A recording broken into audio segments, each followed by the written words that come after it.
আসসালামু আলাইকুম সবাইকে আবার।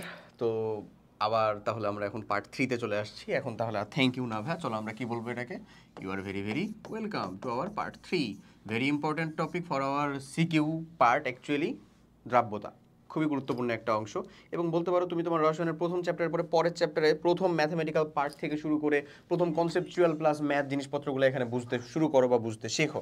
ওকে, সো চলো দ্রাব্যতা জিনিসটা আসলে কি ফার্স্ট অফ অল বুঝতে হবে। একটা একটা দ্রবণ যখন তৈরি হয়, দ্রবণ মানে ধরো আমি যদি একেবারে প্রথম শুরুর কথা বলি তাহলে জিনিসটা হয় হচ্ছে মিশ্রণ দিয়ে শুরু। মিশ্রণ মানে কি বোঝানো হয়, আমি ইচ্ছা মতন জিনিস মানে ইচ্ছা মতন একজনকে আরেকজনের সাথে মিক্স করে দিলাম ইচ্ছা মতো, কোনো কিছু মেজার করে না, কোনো কিছু চিন্তা ভাবনা করে না যে আদৌ সে তার সাথে পছন্দ কিনা মিশতে, যে কোনো মানে লিটারেলি কোনো মেজারমেন্ট ছাড়া আমি ইচ্ছা মতন এর সাথে ওকে যুক্ত করে করে দিলাম, তাহলে সেটা হয়ে যায় হচ্ছে আসলে মিশ্রণ। মিশ্রণ জিনিসটাতে যেই বৈশিষ্ট্যগুলো আসে না, যে বৈশিষ্ট্যগুলো আসলে সেই মিশ্রণটাকে আমরা দ্রবণ বলবো, সেটা হচ্ছে প্রথমত যার মধ্যে আমরা মিক্স করতে চাচ্ছি, মানে দুইটাকেই সমান নিই না আমরা সাধারণত। সমান নিতে পারি, গড় পুরো বানাইতে গেলে একেবারে পুরো একটা মানে শঙ্কর বানাইতে গেলে নিতে পারি, নিতে পারবো না এমন না। বা ধরো যেটা বেশি নিচ্ছি মেইনলি তার মধ্যে আমরা যেটা অল্প নিচ্ছি সেটাকে মিক্স করতে চাচ্ছি, এটা হচ্ছে বেসিক কনসেপ্ট। তো যার মধ্যে মিক্স করতে চাচ্ছি, তো যার মধ্যে মিক্স হচ্ছে সে সেটার ভিতরে মিক্সড হতে পছন্দনীয় কিনা বা মিক্সড হয় কিনা, ফার্স্ট অফ অল এটা হচ্ছে প্রথম টার্গেট। দ্বিতীয় কথা হচ্ছে মিক্সড হওয়ার পরে সর্বস্তরে সমান সর্বস্তরে সমানভাবে সেটা মিক্সড হয়েছে কিনা। যদি সর্বস্তরে সমানভাবে মিক্সড না হয় তাহলে সেটাকে আমরা দ্রবণ বলবো না, সেটাকে বলবো মিশ্রণ। আমাদের যেহেতু পড়তে হবে দ্রাব্যতা, আমি এখানে তোমাকে সাসপেনশন, কলয়েড, দ্রবণ, হ্যানত্যান এগুলোতে কিচ্ছু যাবো না, এগুলো নিয়ে পড়াইলে আলহামদুলিল্লাহ এটার উপরে একটা ক্লাস কমপ্লিট করে দেওয়া যেতে পারে। এটা নিয়ে ওই যাই হোক, আমি একজন টিচারের নাম বলতাম কিন্তু আমি নাম বলবো না এখন, ওনার মতোই বলতে হয় যে এটা তুমি পরবর্তী শ্রেণীতে এসে জানবা, পরবর্তী শ্রেণীতে বলতে তুমি ভার্সিটিতে এসে জানবা এই জিনিসটা, যে মানে এই সাসপেনশন, কলয়েড, তারপর হচ্ছে দ্রবণ, হ্যানত্যান, কখন কোনটা কাকে বলবো, হ্যানত্যান এই সকল জিনিসপত্র ইনশাল্লাহ জানবা। আসলে আমি কিন্তু মিথ্যা বলতেছি না, জানবা, ফার্স্ট ইয়ারে জানতে হবে তোমাকে। তো এখন আমরা দ্রবণে আছি, দ্রবণেই থাকি, তাহলে দ্রবণে প্রথমত দুইটা ক্যারেক্টারিস্টিক। ফার্স্ট অফ অল যে যার ভিতরে মিক্স করতে চাইবো, ধরুন আমরা 50-50 নেই নাই, একটু কম একটু বেশি নিয়েছি, যাকে বেশি নিয়েছি তাকে বলছি আমরা দ্রাবক, যার ভিতরে মিক্স করতে চাচ্ছি, আর যাকে মিক্স করতে চাচ্ছি সে হচ্ছে আমাদের দ্রব, সে হচ্ছে আমাদের কি দ্রব। এই দুটো কথা ফিক্সড, আশা করি ফিক্সড, কোনো প্রবলেম নাই। এখন তো আমরা যার মধ্যে যাকে মিক্স করতে চাচ্ছি সে যেন তার ভিতরে দ্রবীভূত হতে চায়, ফার্স্ট অফ অল এটা আমরা ফার্স্টে দেখবো, এটা অবশ্যই আমরা দেখবো। এবং সেকেন্ডে যে জিনিসটা দেখবো সেটা হলো যে মিক্স করার পরে সমান মানে সব স্তরে, উপরে ধরো, মধ্যে ধরো বা নিচে ধরো, সব জায়গাতে সমান ঘনমাত্রাটা থাকবে, কোথাও কম কোথাও বেশি থাকা যাবে না, তাহলে সেই জিনিসটাকে আমরা বলবো হচ্ছে কি দ্রবণ। সো দ্রবণ হওয়ার জন্য যে দুইটা ক্যারেক্টার বুঝাই গেছে, তো আমি কিন্তু এখানে লিখলাম বলতে লিখে দিই, অবশ্যই চাচ্ছিলাম না লিখতে, একটু খাটাখাটনি কম করতে, তো তোমরা কি বলবো আর, ঠিক আছে ওকে আসো লিখে দিই। আচ্ছা, তো প্রথমত যে দ্রাবকে দ্রব দ্রবীভূত হতে হবে, এটা হচ্ছে প্রথম ক্রাইটেরিয়া। এবং দ্বিতীয় ক্রাইটেরিয়া যেটা, সেটা হচ্ছে যে সর্বস্তরে সমান থাকবে, সর্বস্তরে সমান থাকবে, এটা হচ্ছে সেকেন্ড ক্রাইটেরিয়া। এই দুইটা ওকে ডান, ঠিক আছে। সো আমাদের সার্বজনীন দ্রাবক, পোলার দ্রাবক, যত যাই বলো না কেন, সেটা হচ্ছে আমার তোমার সকলের পছন্দ হচ্ছে ভাই পানি। এই পানির ভিতরে তুমি যদি সোডিয়াম ক্লোরাইড দ্রবণ দ্রবীভূত করো তাও ওকে, এখানে যদি তুমি চিনি দাও C6H12O6 তাও ওকে, এই কিন্তু দ্রবীভূত করতে পারে, এই ঘটনাগুলো ঘটে। আমরা এখানে আয়নিত বা এই সকল চিন্তা ভাবনা করছি না, দ্রবীভূত। ওকে, এখন কতটুকু দ্রবীভূত হতে পারে, আমি 100 গ্রাম আমার কাছে পানি আছে ধরে নাও, আমি কি এখানে 5 গ্রাম সোডিয়াম ক্লোরাইড বা 5 গ্রাম লবণ দ্রবীভূত করতে পারবো? পারবো। 40 গ্রাম পারবো? পারবো না। কেন? 100 গ্রাম পানিতে 40 গ্রাম দ্রবীভূত হবে না। একটা নির্দিষ্ট তাপমাত্রায়, ভালো করে বলতেছি শোনো, একটা নির্দিষ্ট তাপমাত্রায় একটা নির্দিষ্ট পরিমাণ দ্রাবকের বা পানির একটা নির্দিষ্ট পরিমাণ দ্রব ধারণ ক্ষমতা থাকে, এটাকে বলি আমি তার দ্রাব্যতা। বুঝছো আমার কথা? এটা কিন্তু একেবারে ওই যে পাহলবি ভাইয়ের মতো বলে দিলাম আমি, ঠিক আছে?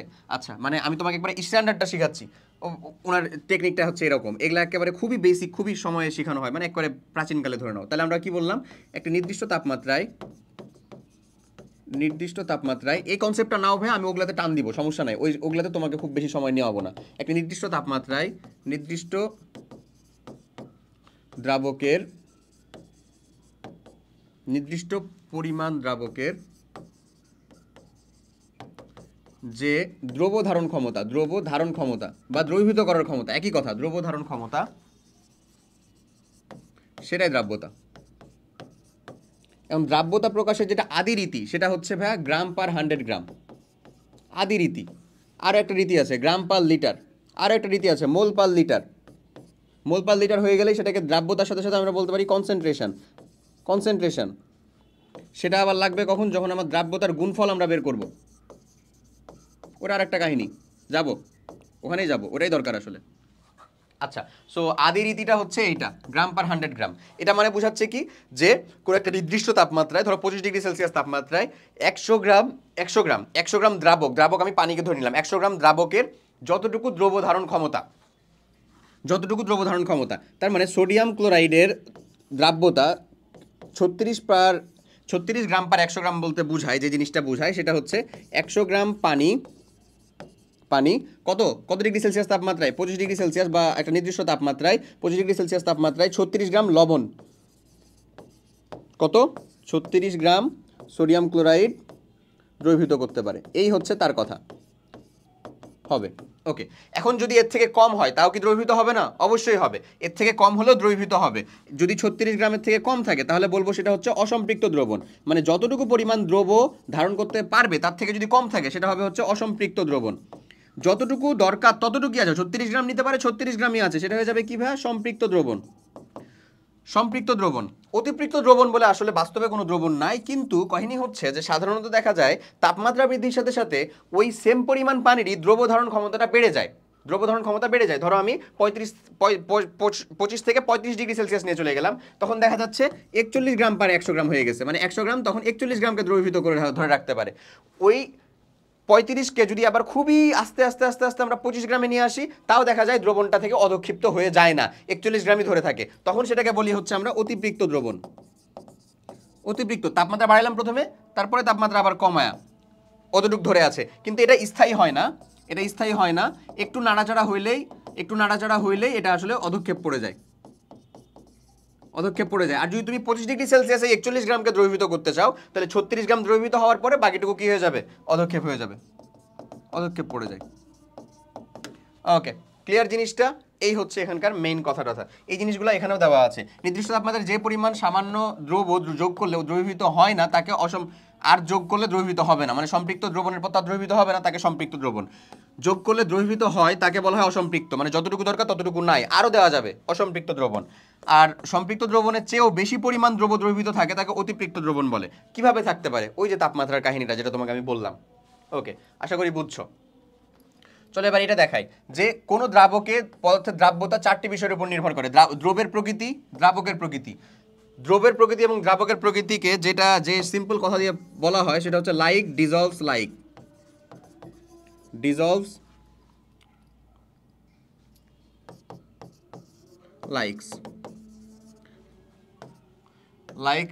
লাইকস।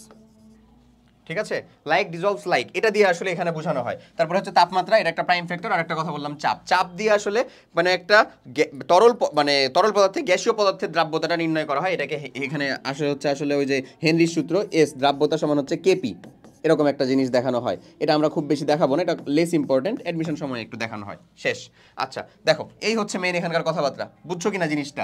দ্রবের প্রকৃতি, দ্রাবকের প্রকৃতি, মানে কোন একটা অপোলার যৌগ অপোলার দ্রাবকে দ্রবীভূত হবে। যেমন আমি যদি চিন্তা করি হচ্ছে আমাদের কার কথা বলবো বলো, কোন একটা অপোলার, যেমন গ্লিসারিনে বেনজিন দ্রবীভূত হবে, বেনজিন বা ন্যাপথালিন দ্রবীভূত হবে, বা ইথারের ভিতরে এটা দ্রবীভূত হবে। আর পানির ভিতরে দ্রবীভূত হবে কে? সোডিয়াম ক্লোরাইড, সালফিউরিক অ্যাসিড, মানে আয়নিক যৌগগুলো দ্রবীভূত হবে। পোলার দ্রাবকে আয়নিক যৌগ, অপোলার দ্রাবকে সমযোজী যৌগ বা অপোলার যৌগ, সেগুলো দ্রবীভূত হবে। এই হচ্ছে এখানকার বেসিক কনসেপ্ট। ওকে, আচ্ছা এখন আমাদের যে জিনিসটা দেখা লাগবে সেটা হচ্ছে দ্রাব্যতার নীতি। দ্রাব্যতার নীতি বলতে মানে ধরো দ্রব তেমন দ্রাবকে দ্রবীভূত হয়, লাইক ডিজলভস লাইক, এবং অসম দ্রবীভূত হয় না, একে বলা হয় রুলস অফ থাম্ব। মানে অসমত দ্রবীভূত হতে পারে না, ওই যে বললাম একটা নির্দিষ্ট পরিমাণে দ্রবীভূত হবে, এটা কিন্তু আমি তোমাকে বলেই দিছি। এই যে ধরো এখানে সল্ট আছে, এটা পানির ভিতরে দ্রবীভূত করলাম, এগুলা সলিউশন তৈরি হলো। এগুলা কথাবার্তা বাংলা, আমাদের কথা বলা শেষ। এখন আমাদের যে জিনিসটা দেখতে হবে মেইনলি, আমি যাব ওখানে, দেখো এই গ্রাফটা একটু বুঝতে হবে। তাপমাত্রা বাড়ানোর সাথে সাথে দেখো ভাইয়া, সাধারণত দ্রাব্যতা বাড়তেছে, এই যে দেখো বাড়তেছে, একজনের দ্রাব্যতা কমতেছে, একজনের দ্রাব্যতা হচ্ছে তাপমাত্রা বাড়ানোর সাথে সাথে একজনের দ্রাব্যতা কমতেছে, বাড়বে, এটাই স্বাভাবিক, এগুলা হচ্ছে স্বাভাবিক, সাধারণত বাড়ে। একজনের কমতেছে, এটা কমতেছে কেন? কারণ ওই দ্রবীভূত হওয়ার প্রসেসটা হচ্ছে ওর ক্ষেত্রে তাপ উৎপাদী দ্রবীভূত হওয়ার প্রসেসটা। যেমন আমি যদি বলি ক্যালসিয়াম হাইড্রোক্সাইড, চুনকে তুমি পানিতে দ্রবীভূত করো, তাপমাত্রা যদি বাড়াও দ্রাব্যতা কমে যাবে, ঠান্ডা পানিতে দ্রবীভূত করো বেশি দ্রবীভূত হবে। এমন ঠিক একই রকমভাবে স্বাভাবিক যারা তাপমাত্রা বাড়ালে বাড়বে, যেমন হচ্ছে সোডিয়াম ক্লোরাইড, ক্যালসিয়াম ক্লোরাইড সবাই। আর এক টাইপের পাবলিককে দেখো প্রথমে বাড়ছে তারপরে কমতেছে একটা পয়েন্টের পর থেকে। এরা কারা? এরা হচ্ছে গ্লুবার সল্ট, সোডিয়াম সালফেট ইন্টু 10 অণু পানি, এই টাইপের কিছু পাবলিক। গ্লুবার সল্টের মানে একেবারে ফিক্সড বলে দিলাম, গ্লুবার লবণ, মোর সল্ট বা মোর লবণ, এরা হচ্ছে এরা। এদের কথাটা কেন এরকমভাবে বললাম? কারণ হচ্ছে কাহিনী হইলো যে যখন আমি তাপমাত্রা দিচ্ছিলাম তখন এটা পুরোটাই দ্রবীভূত হচ্ছিল। হ্যাঁ, এই যে দ্রবীভূত হওয়ার প্রসেসটা সেটা ছিল তাপ হারি, তাই তাপমাত্রা দিচ্ছিলাম, দ্রাব্যতা বাড়তেছিল তাপ হারি প্রসেসে। আমরা তো জানি তাপ হারি প্রসেসে লাসাদেলের নীতি অনুযায়ী তাপমাত্রা বাড়াইলে বিক্রিয়া সামনের দিকে অগ্রসর হয় এমন। এখন এই যে একটা পয়েন্টের কথা বলতেছি না, এই পয়েন্টে এসে কি ঘটে ভাই জানো?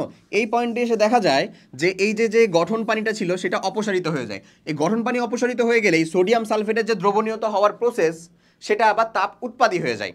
সেটা কি হয়ে যায়? তাপ উৎপাদী হয়ে যায়। ওটা তাপ উৎপাদী হওয়ার জন্য তখন তাপমাত্রা বাড়ালে দ্রাব্যতা ঠুস করে কমে যায়। এই হচ্ছে এটার টোটাল বিশ্লেষণ। ঠিক আছে, এই যে বক্রতার কারণ টারণ বিশ্লেষণ করো, এগুলা এরকমভাবে বিশ্লেষণ করবা। ওকে, এরপরে আমরা দেখব হচ্ছে মেইনলি আমাদের এই কাহিনী, এই যে গ্রাম পার 100 গ্রামে। চলো আমরা এখান থেকে দ্রাব্যতার সূত্র তৈরি করি। দ্রাব্যতার সূত্র কতটুকু অধিক্ষিপ্ত হবে না হবে সব কিছু। দ্রাব্যতাকে আমরা প্রকাশ করবো হচ্ছে এস দ্বারা। ওকে, তো আমরা ধরি আমাদের দ্রব্য হচ্ছে W1 গ্রাম, আমাদের দ্রবণ হচ্ছে আমাদের ক্যাপিটাল W গ্রাম। তাহলে আমাদের দ্রাবক কতটুকু বলো তো? দ্রাবকটা সমান কি হয়, মানে দ্রব্য প্লাস দ্রাবক দিয়েই তো দ্রবণ হয়। তাহলে দ্রাবক আমরা বলতে পারি W মাইনাস W1 গ্রাম, এরকম বলা যায় না? বলা যায় তো, এরকম বলা যায় না? বলা যায়। তাহলে আমরা জানি যে কত W মাইনাস W1 গ্রাম দ্রাবকে দ্রব্য আছে কত? W1 গ্রাম। একে কত আছে এবং 100 গ্রাম দ্রাবকে কত আছে সেটাই তো আমার গ্রাম পার 100 গ্রামের দ্রাব্যতা। 100 গ্রামে আছে W1 বাই হচ্ছে W মাইনাস W1 ইন্টু হচ্ছে আমাদের 100 গ্রাম। এটাই আমাদের গ্রাম পার 100 গ্রাম এককে দ্রাব্যতা হয়ে গেল। এই এককটা আসলে গ্রাম কেটে যায়, কোনো একক থাকে না। তাহলে এটাই হয়ে যাচ্ছে আমাদের সেই ফর্মুলা বা সূত্র, যে সূত্রটাকে আমরা বলতে পারি হচ্ছে কাইন্ড অফ এরকমভাবে যে দ্রাব্যতা S is equals to 100 W1 বা দ্রব্য গুণি বাই হচ্ছে W মাইনাস W1 এইটা, অথবা বলতে পারো S ইকুয়ালস টু 100 ইন্টু দ্রব্যের ভর গ্রামে বাই হচ্ছে দ্রাবক। এই দুইটাকেই তুমি ফর্মুলা হিসাবে ইউজ করতে পারো, যেখানে W1 যেটা W1 সেটার কথা আমরা কি বলতেছি? দ্রব্য। W যেটা সেটার কথা আমরা কি বলতেছি ভাইয়া? Wটা হচ্ছে আমাদের দ্রাবক, মানে সরি কি Wটা হচ্ছে আমাদের দ্রবণ, টোটাল দ্রবণ। আর যেটা হচ্ছে আমাদের W মাইনাস W1 সেটা হচ্ছে আমাদের কি? দ্রাবক। শেষ, ক্লিয়ার? এই যে এই সূত্র এটা এস্টাবলিশ করে ফেললাম, এটা দিয়ে আমাদের কাজে লাগবে কিন্তু। ওকে, আচ্ছা দেখি চলো কিভাবে কাজে লাগাতে পারি। এ পাত্রে 50 ডিগ্রি সেলসিয়াস তাপমাত্রা থেকে 25 ডিগ্রি সেলসিয়াস তাপমাত্রায় শীতল করলে কত গ্রাম পটাশিয়াম ক্লোরাইড লবণ কেলাসিত হবে? এই যে এ পাত্র 250 গ্রামের সম্পৃক্ত দ্রবণ। আচ্ছা, সম্পৃক্ত দ্রবণ যেহেতু বলে দিছে, তার মানে আমাদের W এর পরিমাণটা কত? 250 গ্রাম। এখন পটাশিয়াম ক্লোরাইডের দ্রাব্যতা তো আমার লাগবে না? তো আমি জানি যে আমাদের 50 ডিগ্রি সেলসিয়াসের দ্রাব্যতাটাকে দেখো কত? 60। এই ইনফরমেশনটা কিন্তু এখানে দেওয়া আছে।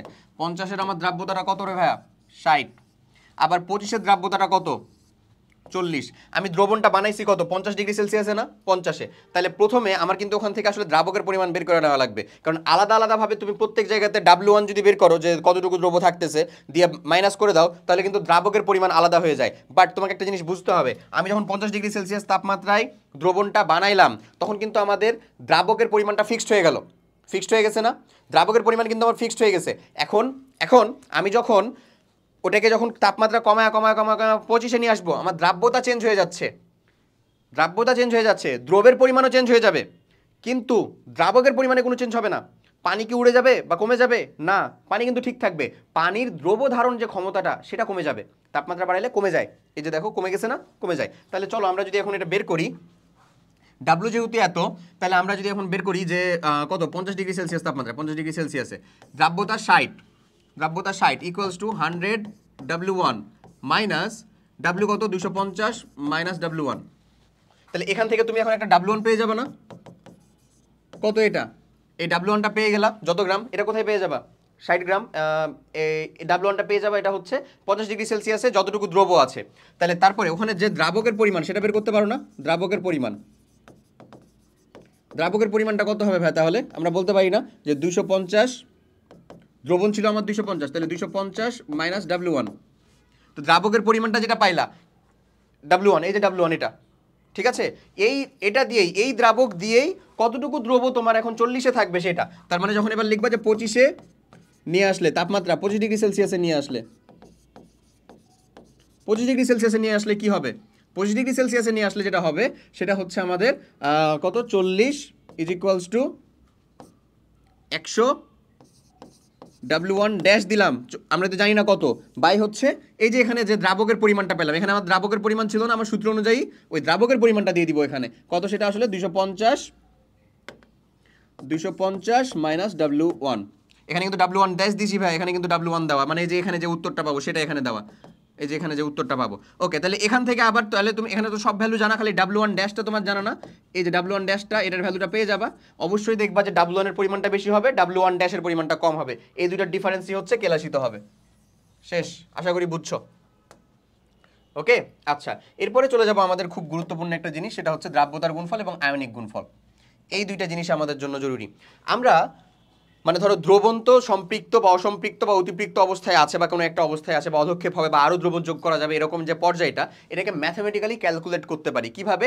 দ্রাব্যতার গুণফল দিয়ে। দ্রাব্যতার গুণফল দিতে হলে অবশ্যই যৌগগুলোকে আয়নিত হইতে হবে, মাস্ট বি। আয়নিত হওয়া ছাড়া হবে না, আয়নিত মাস্ট। ঠিক আছে, যেমন হচ্ছে চিনির দ্রবণের দ্রাব্যতার গুণফল যদি বের করতে চাও, পারবা না তুমি, আয়নিত হইতে হবে। চিনি তো আয়নিত হবে না ভাই, বাট সোডিয়াম ক্লোরাইড ঠিকই আয়নিত হবে। তো আমি তোমাকে যেটা বলবো যে দ্রাব্যতার গুণফল জিনিসটা কি? দ্রাব্যতার গুণফলটা হচ্ছে সম্পৃক্ত অবস্থায়, অবশ্যই ভালো করে মনে রাখো, নির্দিষ্ট তাপমাত্রায় সম্পৃক্ত অবস্থায়, এটাকে আমরা কেএসপি দ্বারা প্রকাশ করি, সলিবিলিটি প্রোডাক্ট কেএসপি। নির্দিষ্ট তাপমাত্রায় সম্পৃক্ত অবস্থায় কোনো একটা দ্রবের যথাযথ আয়নের ঘাতসহ গুণফল যেটা, সেটাই হচ্ছে, দেখো আমি লিখে দিই, নির্দিষ্ট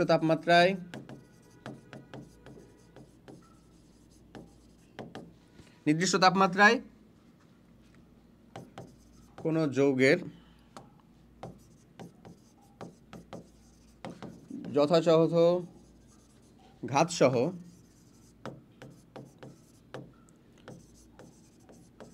দ্রাব্যতার, বা এটাকে বলতে পারি আমরা ঘনমাত্রার গুণফল, এটাকেই বলবো হচ্ছে নির্দিষ্ট তাপমাত্রায় কোনো যৌগের যথাযথ ঘাতসহ দ্রাব্যতার বা ঘনমাত্রার যে গুণফল, সেটাকেই বলবো হচ্ছে আমরা কেএসপি। এটা কিন্তু কোনো যৌগের নির্দিষ্ট তাপমাত্রায় সম্পৃক্ত কোনো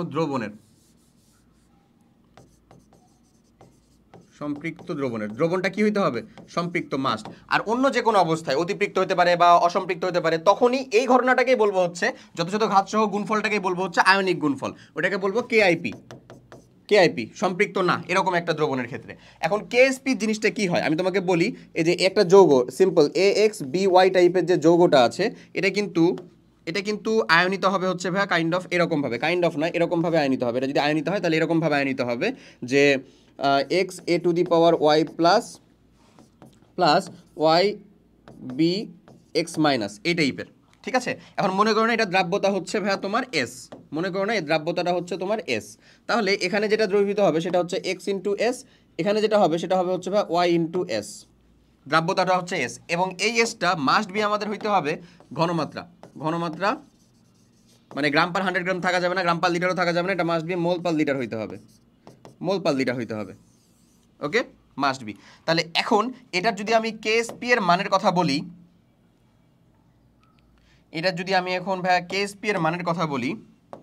কেএসপি এই যৌগের জন্য কেএসপি, তাহলে এটা হয় হচ্ছে x⁴, হ্যাঁ, x পাওয়ার হয়ে যায়, এটা মানে যার সহগটা তো তার উপরে পাওয়ার হয়ে যায়, তারপরে y⁴x, সরি y, তো এখানে থাকে কি বলতো, x⁴x, s⁴x, y⁴y, s⁴y, ultimately এটা যদি ক্যালকুলেশন করো তাহলে থাকবে হচ্ছে আসলে x⁴x, y⁴y, s⁴x plus y, that's the thing, এটাই হচ্ছে আমাদের জিনিস। তাই আমরা ডিরেক্ট যদি এখানে লিখি তাহলে এটাকে এরকমভাবে লিখতে পারি হ্যাঁ, যে কেএসপি এর মানটা থাকে হচ্ছে x to the power x, y to the power y, a to the power a না এস, বা আমাদের s to the power x plus y. এই জিনিসটাই থেকে যায় হচ্ছে আমাদের সঠিক উত্তর। এটা হচ্ছে আমাদের দ্রাব্যতার গুণফল। ক্লিয়ার? ডান ডান। এখন এটা হচ্ছে এক্স বিওয়াই টাইপের যৌগ। এখন যদি আমি তোমাকে বলি আমাদের আমি একটা যৌগের কথা বলি, ধরে নাও ফেরিক ক্লোরাইড FeCl3, তাহলে এটা কত হবে? বা Ab2 টাইপের যৌগ, Ab2 টাইপের যৌগ, এটা কত হবে? তাহলে এটা কত হবে বলো তো? এই যে 1 two the power 1, 2 two the power 2, s two the power 1 plus 2, এরকম। এটা কত হবে? 1 two the power 1, 3 two the power 3, s two the power 1 plus 3। আমি যদি বলি হচ্ছে Al2O3, তাহলে এটা কত হবে বলো তো ভাইয়া? এটা এমন হবে না 2 two the power 2, 3 two the power 3, s two the power 2 plus 3। এগুলো হচ্ছে আদর্শ মান। কি মান? আদর্শ মান। ক্লিয়ার? এগুলো হচ্ছে আমাদের আদর্শ মান। আয়নিক গুণফলটাও আমরা এরকম ভাবে বের করব। আয়নিক গুণফলটা আয়নের গুণফল দিয়ে বের করব। ধরো আমি তোমাকে বলতেছি ক্যালসিয়াম ফ্রোমাইড, ক্যালসিয়াম ফ্রোমাইড, এটা কিভাবে আয়নিত হবে? ক্যালসিয়াম 2 প্লাস এবং 2 ফ্লোরাইড মাইনাস।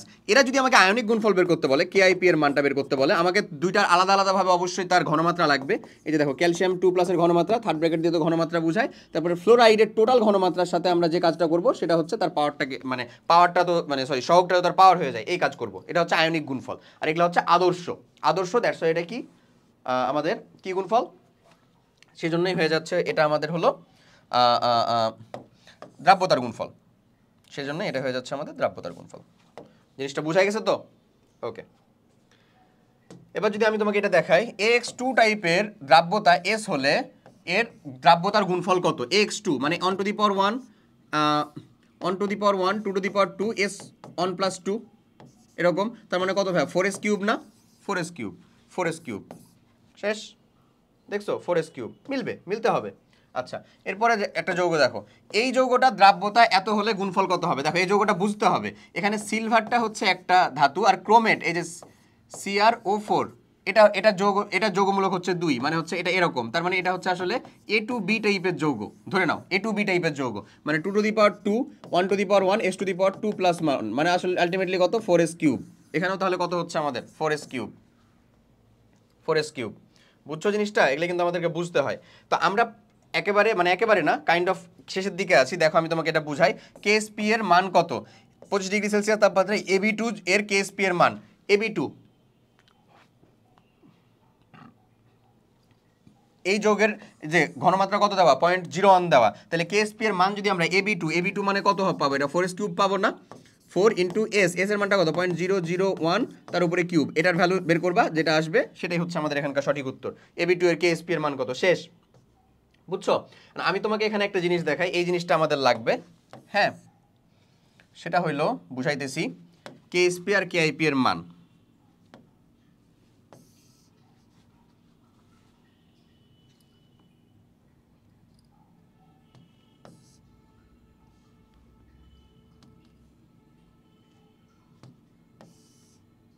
কেএসপি আর কেআইপি এর মান কি হয় দেখো, এই যে বক্সের জায়গাটা করে রাখছি, এই বক্সের জায়গাটাতে বোঝাচ্ছে যে দ্রবণটা সম্পৃক্ত, মানে কেআইপি আর কেএসপি এর মানটা কি হয়ে গেছে? সমান হয়ে গেছে। বুঝছো? আর প্রথমত এই যে এদিকে যখন যাচ্ছিল তখন ঘটনাটা এমন ঘটে আছে যে কেএসপি এর মানটা হচ্ছে ভাইয়া বড় কার তুলনায়? কেআইপি এর তুলনায়। কেএসপি হচ্ছে আদর্শ না, এই জায়গাতে এসে এটাকে সমান করছে, আর এইখানে এসে দেখা যাবে কেএসপি এর মানটা ছোট কেআইপি এর তুলনায়। এটা বোঝাই হচ্ছে অসম্পৃক্ত। এই ঘটনাটাই ঘটে। ধরো আমি ধীরে ধীরে ধীরে ধীরে দ্রবণ যোগ করছি একটা পয়েন্টে, যেমন হচ্ছে ধরে নাও সোডিয়াম ক্লোরাইড আমরা 36 গ্রাম পর্যন্ত যোগ করতে পারবো 100 গ্রামের ভিতরে। তাহলে আমি যখন 25 যোগ করলাম তখন ধরে নাও এটা এখানে আছে, যখন 30 যোগ করলাম এখানে, যখন 36 যোগ করলাম তখন এখানে কেআইপি আর কেএসপি এর মানটা সমান হয়ে গেছে। যখন 5 গ্রাম যোগ করছিলাম তখন ধরো এখানে, তখন কেএসপি বা আয়নিক গুণফলের মানটা বেশি ছিল, কারণ ওটা তো একটা ফিক্সড ভ্যালু। আর আমি যখন ক্রমে ক্রমে ক্রমে দ্রবণ যোগ করছি তখন তো আমার কেআইপি এর মানটা বাড়তে আছে, বাড়তে বাড়তে সমান হইলো। তারপর আমি যখন এখন 41 গ্রাম যোগ করে দেবো তখন কেআইপি এর মানটা বেশি হয়ে গেছে, তখন সেখান থেকে কিন্তু অদক্ষেপ পড়ে যাবে। তাহলে অসম্পৃক্ত বা লিখতে পারো যে কি দ্রব্য যোগ করা যাবে। এটা কি লিখবো আমরা? এটা হচ্ছে অতিপৃক্ত এবং অধক্ষেপ পড়বে, এই হচ্ছে আমার এখানকার টোটাল বিশুদ্ধ বাংলার কাহিনী, বুঝা গেছে ভাইয়া? ওকে ডান। এই যে দেখো এখানে বলতেছে কেএসপি কেআইপি থেকে বড় হলে লঘু দ্রবণ অধক্ষেপ পড়বে না, আরো যোগ করা যাবে, এটা হচ্ছে এই পার্টির ভিতরে। সমান হইলে সম্পৃক্ত দ্রবণ, এটাকে কি বুঝাচ্ছে আমরা? সম্পৃক্ত অবস্থা, সম্পৃক্ত দ্রবণ, সম্পৃক্ত দ্রবণ। ওকে ডান। এবং কেএসপি থেকে কেআইপি এর মান বেশি হলে অতিপৃক্ত দ্রবণ অধক্ষেপ পড়বে, এই হচ্ছে এখানকার কথা। এবার এই যে এই টাইপের যে জায়গাগুলো আছে সেগুলোকে আমাদেরকে ক্যালকুলেশন করতে হবে, সেগুলোকে আমাদের উত্তর বের করতে হবে। এই উত্তর বের করার সিম্পলেস্ট উপায় যেটা, সে উপায়টা হচ্ছে ভাইয়া, এখানে একটু কোশ্চেন উঠাইতে ভুল করছে তারা।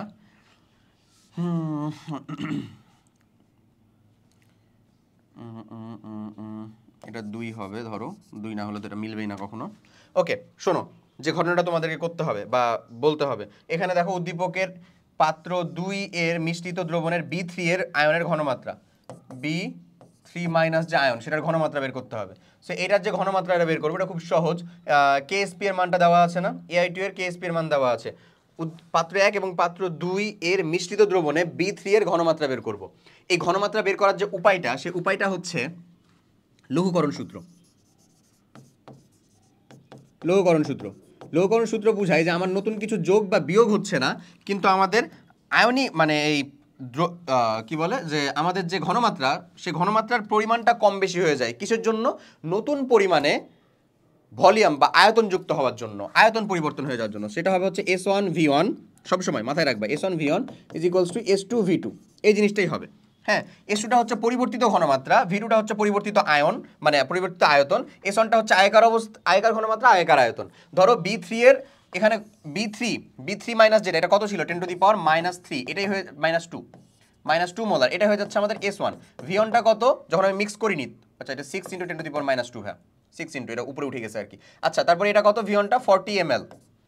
এখানে দেখো আমাদের V2টা যখন মানে আমি যখন দুইজনকে মিক্স করে দিলাম, তখন V2টার পরিমাণটা কত হয়ে যাচ্ছে আসলে আমাদের?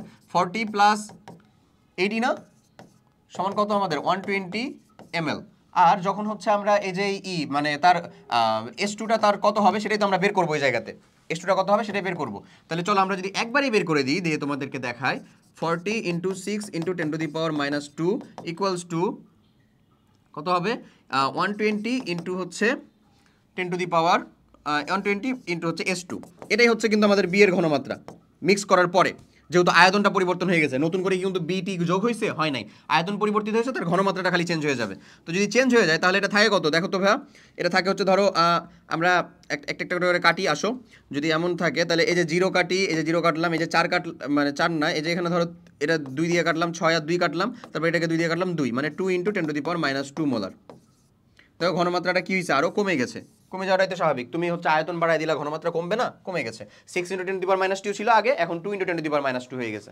এই ওকে, এখন যখন আমাদেরকে বলতেছে যে উদ্দীপকের 1 পাত্র এবং 2 পাত্রের দ্রবণ মিশ্রিত করলে AI2 এর অধক্ষেপ পড়বে কিনা সেটা গাণিতিকভাবে বিশ্লেষণ করো। তার মানে আমাকে এর, এটা হচ্ছে কিন্তু 2 হবে, হ্যাঁ আচ্ছা, এর যে ঘনমাত্রাটা পরিবর্তিত হচ্ছে সেটা আমাকে চেঞ্জ করা মানে বের করা লাগবে।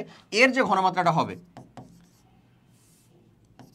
A2 প্লাস, এর যে ঘনমাত্রাটা হবে ওই S1V1 সূত্র দিয়েই করো। আর তো এখানে কোনো সমায়ন প্রভাব কিচ্ছু নাই। ধরো ওটা দিয়ে যদি আমরা করতে চাই তাহলে আমরা এর ঘনমাত্রাটা কিরকম পাবো? হ্যাঁ দেখো তো, ওর অবস্থা ছিল হচ্ছে এরকম 40 × 10 টু দি পাওয়ার, মানে আলটিমেটলি A2 প্লাসের ঘনমাত্রা আর B3 মাইনাসের যেটা ঘনমাত্রা সেটা তো সেমই থাকবে।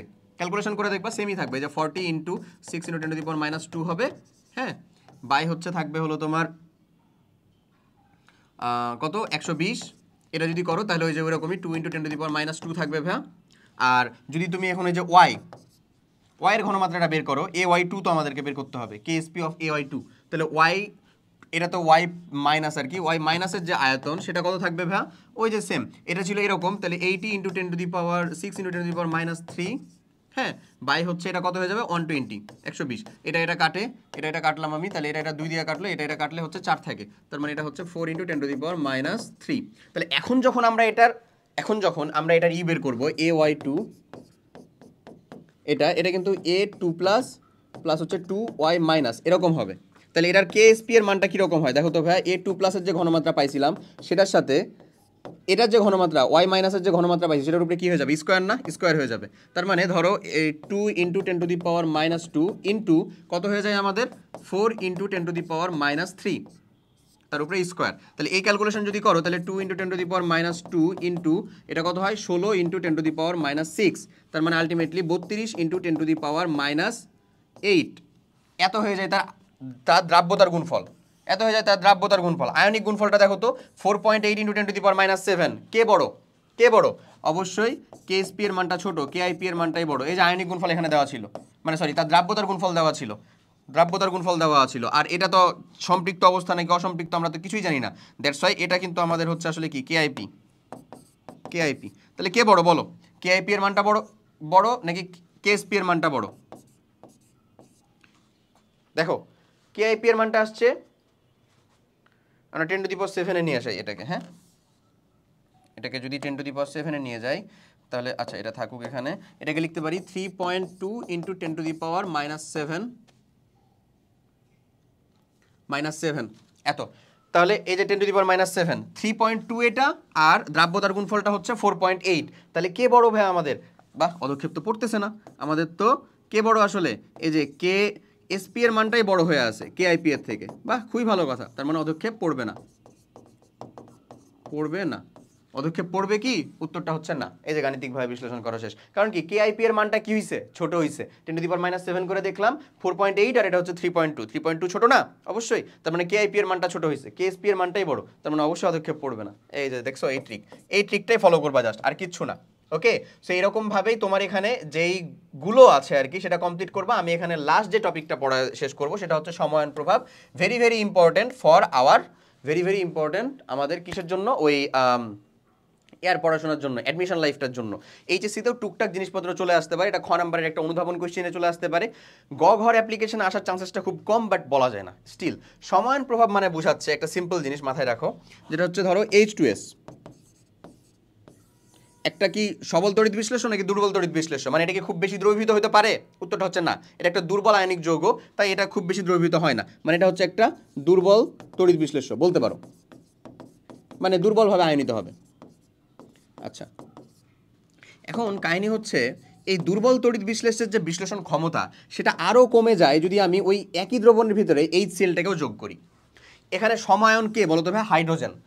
এই একই আয়ন যুক্ত হওয়ার জন্য এটা দ্রবণীয়তাটা আরও কমে যায়। কার? এই যে H2S এর। এটাই হচ্ছে সমায়ন প্রভাব বা কমন আয়ন ইফেক্ট। আমি একটু বিশুদ্ধ বাংলায় বলি এখন। এটা মানে হচ্ছে কোনো একটা দুর্বল তড়িৎ বিশ্লেষের বিয়োজন মাত্রা বা বিশ্লেষণ মাত্রা সম-আয়ন বা একই আয়ন বিশিষ্ট কোনো একটা সবল তড়িৎ বিশ্লেষের উপস্থিতিতে আরও হ্রাস পায়। কি হ্রাস পায়? ওই দুর্বল তড়িৎ বিশ্লেষের বিয়োজন মাত্রাটা, সেটাকেই বলা হচ্ছে সম-আয়ন প্রভাব। ওকে, এটা কিন্তু বাড়ায় না, কমায়। যখন দুটি ততোধিক আয়নিক যৌগের মধ্যে একটি আয়ন একই বা সাধারণ থাকে, ওই আয়নটির যৌগ সমূহকে সম-আয়ন বলে। সম-আয়ন প্রভাবটা কাকে বলে? সকলের ঘনমাত্রা সমান। সম-আয়ন প্রভাব কাকে বলে? ধরো যাও দেখো সম-আয়ন প্রভাব কাকে বলে, চলো আমি লিখে দিই। ওরা সম-আয়ন কি সেটা লিখে রেখেছে। আরে আয়ন এক থাকলেই তো সম-আয়ন, এটাতে আবার কি বলার আছে? কমন আয়ন ইফেক্ট বা সম-আয়ন প্রভাব। ভাবি যে একটু কম খাটবো। কমন আয়ন ইফেক্ট, সম-আয়ন প্রভাবটা কি? কোন একটা দুর্বল তড়িৎ বিশ্লেষ্যের কোনো দুর্বল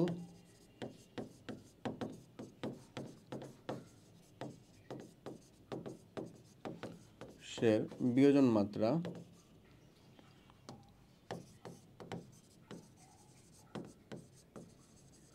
একই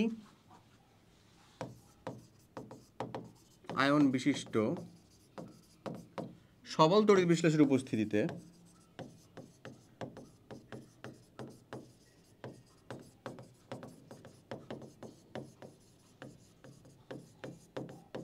কোন একটা দুর্বল তড়িৎ বিশ্লেষের বিয়োজন মাত্রা একই আয়ন বিশিষ্ট সবল তড়িৎ বিশ্লেষের উপস্থিতিতে আরও হ্রাস পায়, আরও হ্রাস পায়।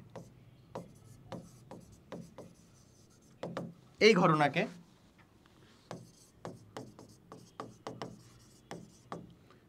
সমায়ন প্রভাব বলে। সমায়ন প্রভাব বলে।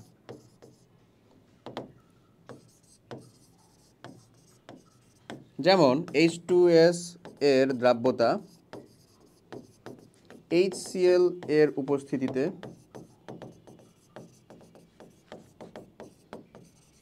হ্রাস পায়, এটা ম্যাথমেটিক্যালেও দেখা যায়। হ্যাঁ, তো আমি বলবো যে এখন একাডেমিক এটা নিয়ে এত বেশি চিন্তিত না হওয়ার, এটা দরকার হবে না, বাট তুমি এটা যখন অ্যাডমিশনে পড়বা তখন এটা ঠিকই তোমার কাজে লাগবে। সো এরপরে যে এখানে ম্যাথ আছে, যে যেমন ধরো এই যে এখানে সিলভার ক্লোরাইডের দ্রাব্যতার গুণফল এরকম, সোডিয়াম ক্লোরাইড, সিলভার ক্লোরাইড, পানি, এই যে এরকম। তারপরে এখানে আছে এই যে সেম দ্রবণ যোগ করলে সিলভার ক্লোরাইডের দ্রাব্যতা হ্রাস পায়, ঘটে কি? উত্তরের পক্ষে যুক্তি দাও, সেম টু সেম। এই যে কেন হ্রাস পাবে? কারণ এই যে সমায়ন প্রভাব, কমন আয়ন ইফেক্ট। ওকে, সম্পৃক্ত দ্রবণ কাকে বলে? দ্রাব্যতার গুণফল কি? ডান না সব? এসব ডান। দেখো এরপরে তুমি এখান থেকে যে কোশ্চিন পাবা, এই যে 136 নাম্বার যা কিছু আছে এখানে, ইনশাল্লাহ ইনশাল্লাহ ডান ডান ডান, এগুলা জিনিসপাতি ডান, এগুলা ভালো করে দেখবা ভাইয়া, ভালো করে পড়ে যাবা, এগুলাকেই আমরা একেবারে সাজেশন হিসেবে তোমাদেরকে দিচ্ছি। সো দেখো আমরা কিন্তু ডান, আমাদের কিন্তু আমরা যেই চিন্তা করছিলাম যে আমাদের যেই এই অংশটুকু, এই যে দ্রাব্যতার গুণফলের পার্টটুকু থেকে দ্রাব্যতার অংশটুকু, সেটুকু আলহামদুলিল্লাহ ডান, ডান অ্যান্ড ডাস্টেড যাকে বলে, ডান অ্যান্ড ডাস্টেড। লিটারেলি আমি নর্মালি হচ্ছে যে ডান লিখি, তারপরে হচ্ছে যে ওকে সবাই ভালো থাকো এরকমটা লিখি, বাট যেই ফ্লোতে এটাকে কন্টিনিউ করা হলো, আলহামদুলিল্লাহ ডান অ্যান্ড ডাস্টেড। তো তোমরা যারা শেষ পর্যন্ত আছো, অনেক অনেক থ্যাংক ইউ ভাইয়া তোমাদেরকে। আশা করি লেকচার বুঝতে পারছো। অনেক অনেক চেষ্টা করা হয়েছে এটাকে কম্প্যাক্ট করার, বাট বিলিভ মি ভাইয়া এর থেকে আর ছোট করা সম্ভব হয়নি। সো যদি খুব বেশি বোরিং লেগে থাকে তাহলে অনেক অনেক দুঃখিত। কাইন্ডলি তুমি আমাকে রিচ করো যে তুমি কোন অংশটা বুঝো নাই, কোন জায়গাটা বুঝো নাই। আমি তোমাকে এখানে আমি অন্তত ইনশিওর করতে পারি যে তোমার বোর্ড পরীক্ষা, অ্যাডমিশন পরীক্ষায় লাগবে এমন এমন একটা single, not even a single topic এখানে মিস করা হয়েছে। লিটারেলি এই কন্টেন্ট আমার নিজের সাজানো, বাট ওই যে মানে সংজ্ঞা টঙ্গাগুলো ও দেওয়ার সময় এরকম ভুল লিখছি আমি দেখি। যাই হোক, ওকে ওটা মাইন্ড করো না। ওকে, আমি তো সংজ্ঞা দিয়ে দিছি। ওকে, যেটার কথা বলছি, সো তুমি আমাকে অবশ্যই রিচ করবা যে ভাই আমি এই জায়গাটা বুঝি নাই বা এই অংশটা বুঝি নাই, মানে যেরকমভাবে বোঝানো হয়েছে এটা আমার দিক থেকে হচ্ছে বেস্ট। তুমি এরকমভাবে বুঝো, এটাকে ইমপ্লিমেন্ট করো, ইনশাল্লাহ হলো যে তুমি ভালো ফলাফল বের করে নিয়ে আসতে পারবে এখান থেকে। সবাই অনেক অনেক ভালো থাকো, ইনশাল্লাহ পরের লেকচারের ভিতরে দেখা হবে। কততম লেকচারে আমি জানি না, বাট যাই হোক ইনশাল্লাহ দেখা হবে, অবশ্যই দেখা হবে, আর আমাদের বিজয় তো দেখা হবেই। তো সবাই অনেক ভালো থাকো ভাইয়া, আল্লাহ হাফেজ, আসসালামু আলাইকুম।